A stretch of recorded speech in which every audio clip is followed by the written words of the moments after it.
Subscribe sekarang channel YouTube Novelas Kadina. Gratis. Bab 5256. Dan akhirnya dia sadar kembali, dan buru-buru berkata, "Baiklah, kalau begitu kamu bisa turun dulu." Maria mengangguk, lalu berbalik dan keluar pintu. Setelah meninggalkan kantor, sudut mulut Maria langsung melengkung ke samping. Dan dua lesung pipit kecil muncul di wajahnya, yang sangat cantik. Tapi dia berpikir dalam hatinya, tentang bagaimana melakukan verifikasi akhir. Lalu akhirnya konfirmasikan bahwa Charlie Wade pada formulir aplikasi adalah Charlie Wade yang ingin ia temukan. Dia berpikir dalam hati, cara terbaik adalah menelepon Charlie dan mendengarkan suaranya. Aku masih ingat suaranya. Selama dia bicara, aku akan mengenalinya. Namun dia tidak berani menelpon dirinya sendiri. Kalau dia menelpon dirinya sendiri, mungkin Charlie akan mengenali suaranya. Namun, jika dia menelepon dan tidak berbicara, kedengarannya masuk akal. Tapi ini akan terasa agak aneh. Jika Charlie memikirkannya lebih jauh, ia mungkin menemukan sesuatu yang tidak biasa. Jadi, setelah memikirkannya, dia merasa bahwa dia harus mencari orang lain untuk dipanggil Charlie. Dan buatlah serangkaian alasan yang masuk akal sehingga dia tidak mempunyai keraguan setelah menjawab panggilan tersebut. Jadi, dia bergegas turun ke bawah, dan di dalam iring-iringan mobil. Dia menemukan pengurus rumah tangga keluarga Qiu yang telah menjemputnya di bandara. Pengurus rumah tangga ini telah membantu Larry mengurus rumah besarnya di Aurous Hill. Karena istri Larry tumbuh di Aurous Hill dan memiliki rasa sayang yang mendalam terhadap tempat ini. Dia secara khusus memilih satu orang dari tim pembantu rumah tangga Malaysia untuk pekerjaan itu. Maria telah melihat wajah pengurus rumah tangganya, dia adalah orang yang setia dan jujur. Jadi, dia langsung pergi ke pengurus rumah tangga dan berkata, "Suster Sian, bisakah Anda membantu saya?" Suster Sian adalah seorang wanita paruhbaya berusia 50-an. Bekerja di keluarga Qiu, dia masih lajang dan berusia 50-an. Konon, saat ia dan keluarganya mengalami gejolak di Asia Tenggara. Keluarga itu hampir meninggal di negeri asing. Larry lah yang membawa keluarga beranggotakan 4 orang itu ke Malaysia. Dan memberi mereka kehidupan dan pekerjaan yang stabil. Oleh karena itu, orang tua Suster Sian dan adik perempuannya.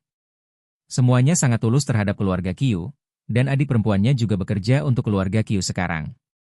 Melihat Maria meminta bantuan, pengurus rumah tangga itu buru-buru berkata dengan hormat, "Nona Lin, jika ada sesuatu yang harus Anda lakukan, beritahu saya saja." Maria bertanya padanya, "Kamu seharusnya punya nomor telepon seluler lokal di Aurous Hill, kan?" Suster Sian buru-buru berkata, "Saya punya kartu SIM Aurous Hill lokal dan kartu SIM Malaysia di ponsel." Maria mengangguk, dan berkata, "Bagus sekali, kamu bisa menggunakan nomor ponsel Aurous Hill untuk meneleponku. Dan setelah panggilan tersambung, beritahu orang tersebut bahwa Anda akan keluar. Dan minta dia untuk menaruh dokumennya di pusat properti. Dia pasti akan memberitahumu bahwa kamu membuat keputusan yang salah. Jadi kamu tinggal minta maaf karena mungkin kamu salah memasukkan nomor, lalu tutup teleponnya." Baiklah. Meskipun Suster Sian tidak mengerti maksud Maria, dia mengangguk dengan hormat. Kemudian mengeluarkan ponselnya dan berkata kepada Maria, "Nona Lin, beritahu saya nomornya." Maria mengambil telepon dan memasukkan nomor telepon Charlie di dalamnya.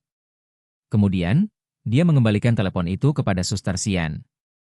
Suster Sian mengambil telepon dan menekan tombol panggil. Setelah mendengar 2 nada notifikasi, suara Charlie terdengar dari telepon. "Halo. Halo." Hanya 2 kata itu saja membuat mata gelap Maria langsung berkilat dengan pandangan berbeda. 3 kata inilah yang membuatnya yakin bahwa Charlie lah yang menyelamatkan hidupnya di Eropa Utara melalui ujung telepon. Charlie di ujung telepon baru saja membeli aromaterapi untuk Bibi Lee dan yang lainnya untuk dipasang di rumah baru mereka. Ini awalnya untuk merayakan pindah rumah. Jadi hadiah yang dipilih umumnya adalah beberapa souvenir yang cocok untuk rumah baru. Aromaterapi adalah sesuatu yang paling disukai wanita, jadi Charlie memilih beberapa aromaterapi kelas atas sebagai hadiah. Dia tiba-tiba menerima telepon dari orang asing di daerahnya, dan dia tidak terlalu memikirkannya. Dia terhubung secara normal dan menanggapinya dengan kebiasaan biasanya. Bab 5257. Suara Suster Sian datang dari sisi yang berlawanan. "Halo, ya, saya akan pergi sekarang, dan saya mungkin tidak bisa menunggu kiriman Anda. Silakan tempatkan kurir saya di pusat properti, dan saya akan mengambilnya saat saya kembali." Charlie berkata dengan santai, Maaf, Anda mungkin salah menekan nomor. Ah, seru Suster Sian, lalu berkata, coba aku lihat. Oh, maaf, aku benar-benar salah bicara. Maaf mengganggumu. Tidak apa-apa. Charlie tidak banyak bicara, lalu menutup telepon. Salah mengambil keputusan adalah hal yang biasa, dan perkataan pihak lain sangat dekat dengan kehidupan nyata, sehingga tidak membuatnya curiga. Namun saat ini, Maria telah sepenuhnya mengonfirmasi identitas Charlie. Dia tidak menyangka bahwa setelah dia datang ke Cina dari Eropa Utara, segalanya akan berjalan begitu lancar. Setelah perjalanan ke Ascliffe, dia mengetahui identitas asli Charlie. Dan kemudian membuat keputusan untuk datang ke Aurose Hill untuk mencoba peruntungannya. Dan ketika dia pertama kali tiba di Aurose Hill, dia menemukan nomor telepon Charlie. Dan mengonfirmasi bahwa dia adalah penduduk lokal Aurose Hill. Dan dia bahkan memiliki hubungan dekat dengan calon teman sekelasnya. Maria tidak dapat berhenti memikirkan alamat kontak yang ditinggalkan Claudia. Jika dia mencarinya berdasarkan alamat itu. Meskipun dia mungkin tidak dapat menemukan Charlie, dia pasti akan dapat menemukan Claudia. Setelah menemukan Claudia, Charlie tidak jauh darinya. Maria mengulang-ulang video itu dalam benaknya, dia begitu gembira hingga hampir melompat. Namun, dia tidak segera mengambil langkah selanjutnya. Tetapi kembali ke Rolls-Royce sendirian, duduk di kursi kopilot, memikirkan rencana selanjutnya. Dia bergumam pada dirinya sendiri, meskipun Charlie sudah dekat. Aku tidak bisa segera pergi menemuinya, apalagi muncul di hadapannya sekarang. Cara paling alami saat ini adalah tidak menemuinya dulu. Tunggu dengan sabar sampai dimulainya sekolah. Setelah dimulainya sekolah, kenali Claudia dan bertemanlah, lalu temukan kesempatan melalui dia untuk bertemu dengannya untuk kedua kalinya. Saya sudah menyiapkan identitas Kathy dan latar belakangnya. Serangkaian pertanda dan persiapan untuk datang ke Aurose Hill untuk bersekolah telah selesai. Jika Claudia dan aku bisa berteman, bahkan jika Charlie curiga bahwa saya punya motif tersembunyi, dia tidak dapat menemukan bukti substantif. Memikirkan hal ini, dia menghela napas lega, dan bergumam gembira. Itu tepat sekali, aku sudah lama ingin datang ke Aurose Hill. Tapi aku belum sempat.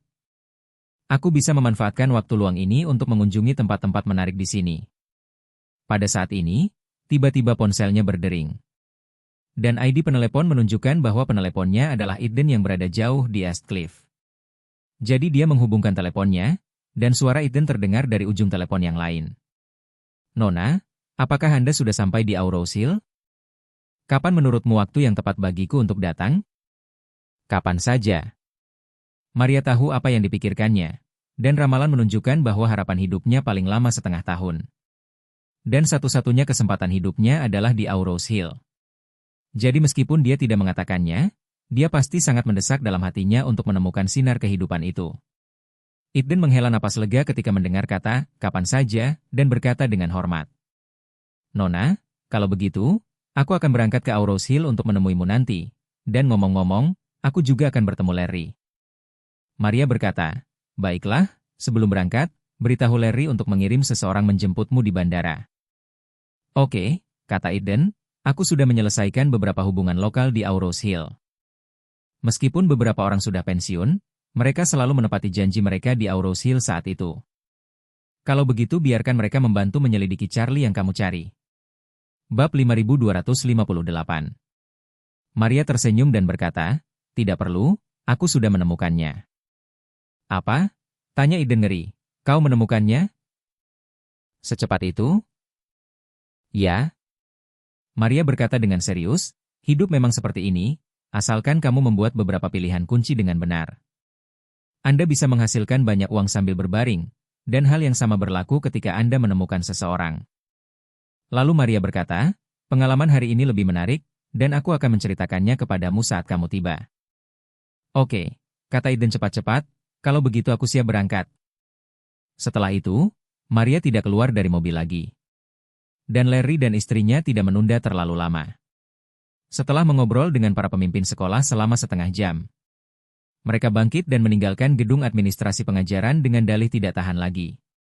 Setelah itu, pasangan itu kembali ke mobil dikelilingi oleh kerumunan. Dan konvoi itu perlahan melaju keluar dari universitas dan menuju Gunung Zijin. Gunung Zijin meliputi area seluas lebih dari 30 km persegi. Bentuknya seperti batu hampir bulat dengan sudut-sudut kasar. Jarak antara utara dan selatan serta timur ke barat sekitar 6 km.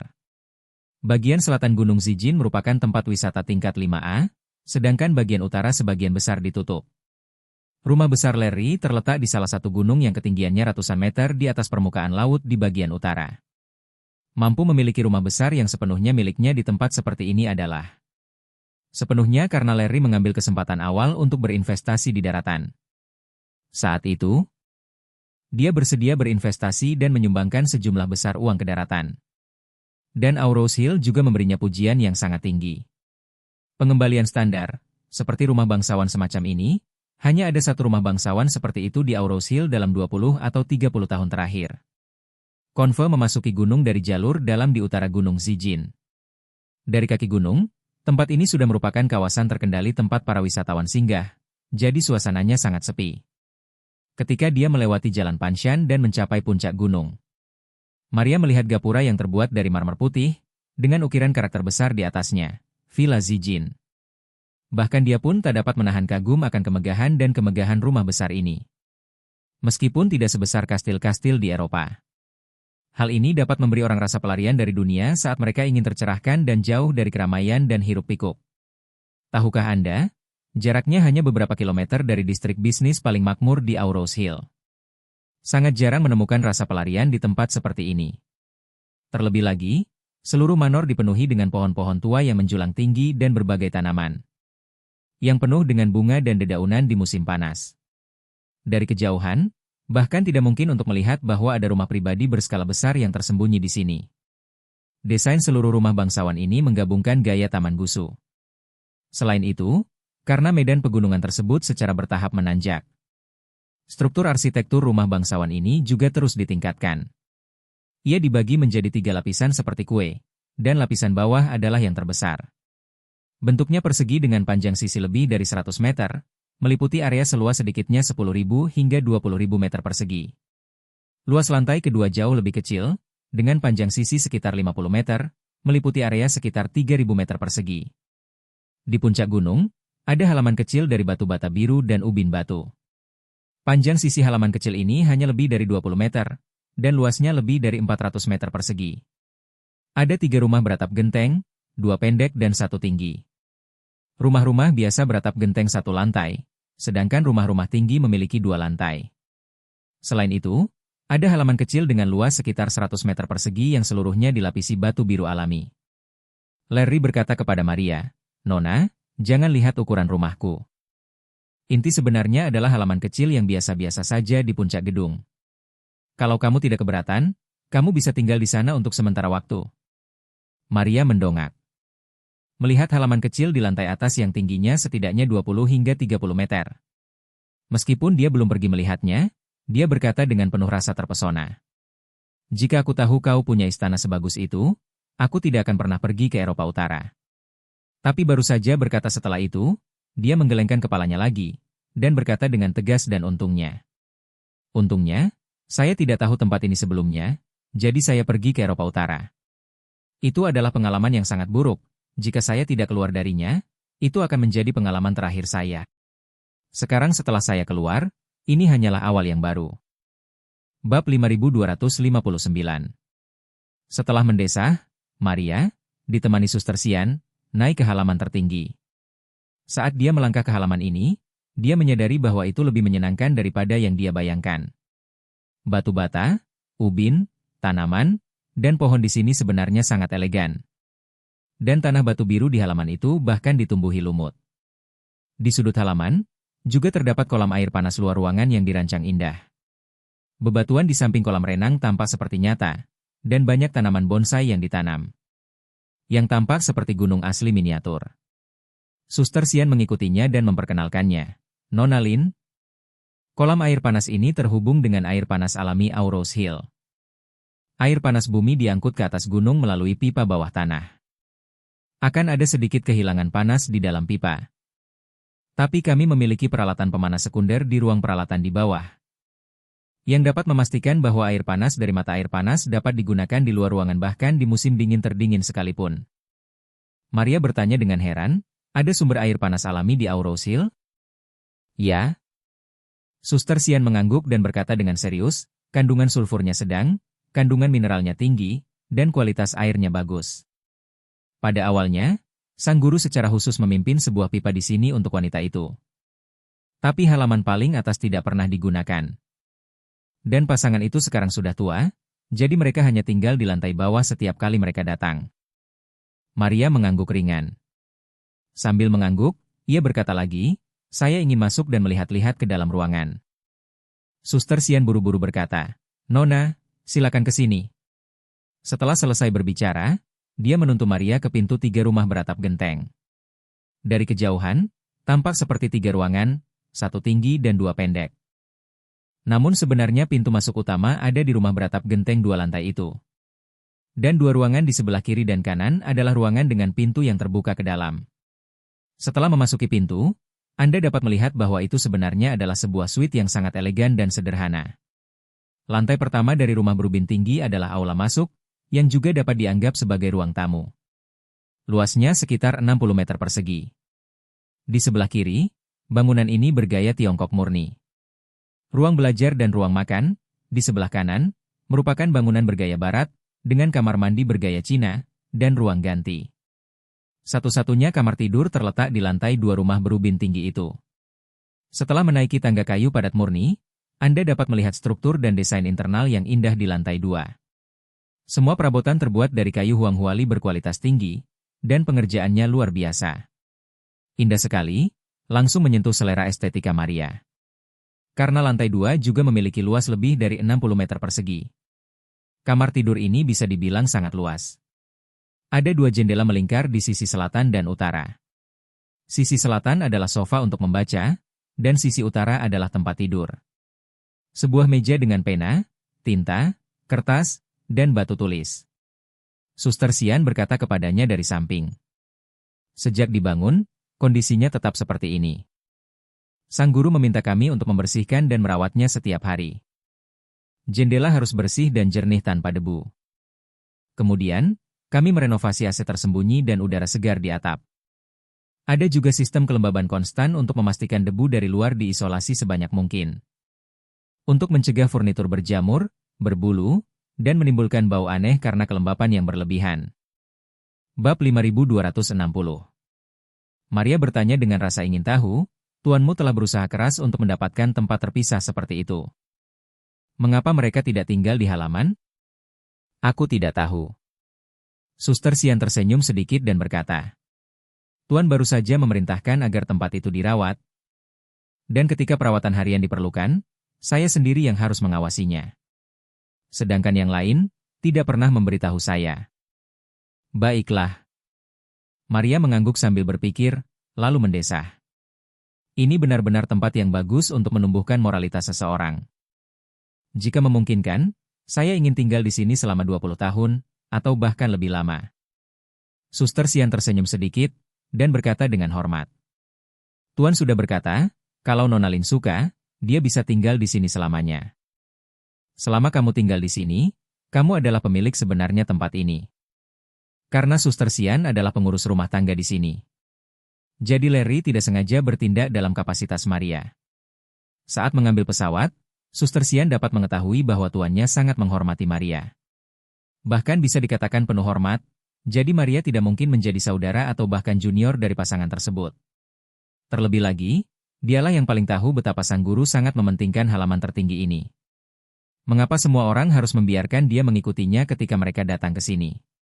Karena tuannya tidak ingin ada pembantu yang merusak perabotan dan perlengkapan di sini. Namun sekarang, dia dengan murah hati memberikan tempat ini kepada Maria untuk ditinggali. Dari sini terlihat bahwa Maria menyimpan beban yang sangat berat di hatinya. Saat itu Maria bertanya pada Suster Sian, ngomong-ngomong, ada berapa pembantu? Suster Sian menjawab, ada 16 pembantu yang bekerja, 4 pengawal, dan 2 pengemudi. Totalnya 22 orang. Termasuk saya, totalnya ada 23 orang. Maria bertanya dengan heran, ada begitu banyak pembantu? Ya. Suster Sian menjawab, ada 4 pembantu yang bertugas mencuci dan memasak. Dan bertanggung jawab atas kebersihan dan pembersihan di mana-mana. Ada 8 pembantu pemeliharaan dan 4 tukang kebun. Namun ada juga beberapa orang yang ekstra dan dapat dikerahkan sementara jika diperlukan. Maria bertanya lagi, dari mana para pelayan ini? Suster Sian berkata, mereka dipilih dengan cermat dari para pembantu di rumah di Malaysia ketika saya datang ke sini. Dimengerti. Maria mengangguk sedikit dan merasa sedikit lega.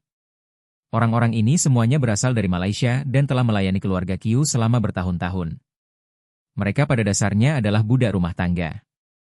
Meskipun sifat perbudakan domestik pada umumnya tidak lagi ada, tradisi ini masih dilestarikan dalam keluarga kaya. Bagi orang-orang yang benar-benar kaya, rasio pembantu rumah tangga dengan anggota keluarga mereka sendiri terkadang dapat mencapai 5:1 atau bahkan lebih tinggi.